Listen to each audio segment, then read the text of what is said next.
Jueves 1 de diciembre, primera semana de Adviento, ciclo A. Lectura del Santo Evangelio según San Mateo, versículos 7, 21, 24, 27.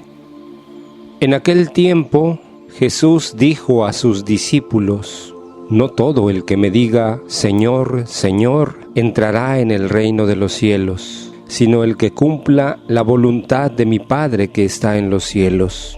El que escucha estas palabras mías y las pone en práctica, se parece a un hombre prudente que edificó su casa sobre roca.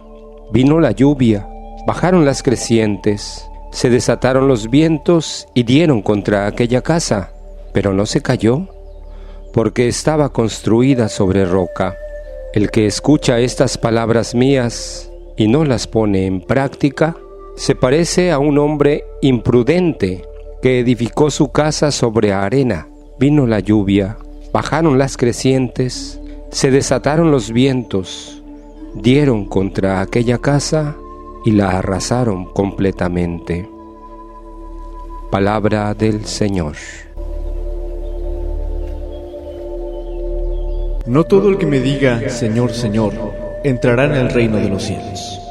Reflexión de Abbé Jean-Jacques Tissot. Hoy, el Señor pronuncia estas palabras al final de su sermón de la montaña, en el cual da un sentido nuevo y más profundo a los mandamientos del Antiguo Testamento. Las palabras de Dios a los hombres.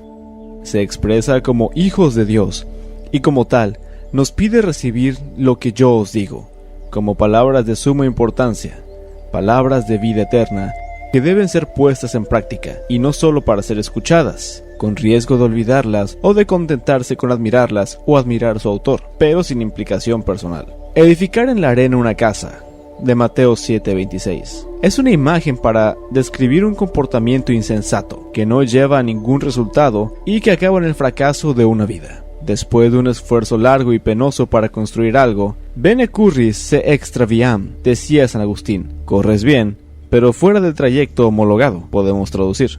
Qué pena llegar solo hasta ahí, el momento de la prueba, de las tempestades y de las creencias que necesariamente contiene nuestra vida. El Señor quiere enseñarnos a poner un fundamento sólido, cuyo cimiento proviene del esfuerzo por poner en práctica sus enseñanzas, viviéndolas cada día en medio de los pequeños problemas que Él tratará de dirigir. Nuestras resoluciones diarias de vivir la enseñanza de Cristo deben así acabar en resultados concretos, a falta de ser definitivos, pero de los cuales podamos obtener alegría y agradecimiento en el momento del examen de nuestra conciencia, por la noche.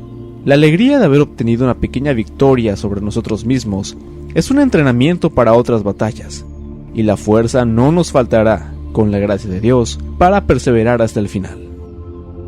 Entrará en el reino de los cielos el que haga la voluntad de mi Padre Celestial. Reflexión del reverendo D. Anthony Orioli Tatet.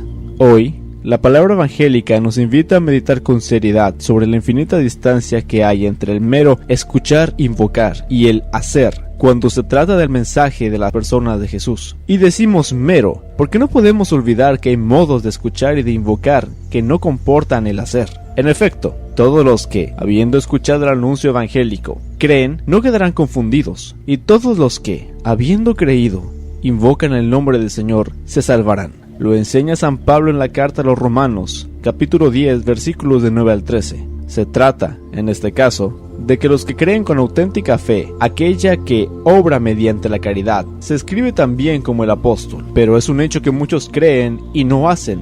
La carta de Santiago Apóstol lo denuncia de una manera impresionante. Sed pues, ejecutores de la palabra, y no os conforméis con oírla solamente, engañándolos a ustedes mismos. Santiago 1:22. La fe, si no tiene obras, es verdaderamente muerta. Santiago 2:17. Como el cuerpo sin alma está muerto, así también la fe sin obras está muerta. Santiago 2:26. Es lo que rechaza también inolvidablemente San Mateo cuando afirma: no todo el que me diga Señor, Señor, entrará en el reino de los cielos, sino el que haga la voluntad de mi Padre Celestial. Mateo 7:21. Es necesario, por tanto, escuchar y cumplir. Es así como construimos sobre roca y no encima de la arena. ¿Cómo cumplir? Preguntémonos. Dios y el prójimo me llegan a la cabeza. ¿Soy creyente por convicción? En cuanto al bolsillo, comparto mis bienes con criterio de solidaridad. En lo que se refiere a la cultura, ¿contribuye a consolidar los valores humanos en mi país? En el aumento del bien, ¿huyo de mi pecado de omisión? En la conducta apostólica, ¿busco la salvación eterna de los que me rodean? En una palabra, soy una persona sensata que, con hechos, edifico la casa de mi vida sobre la roca de Cristo.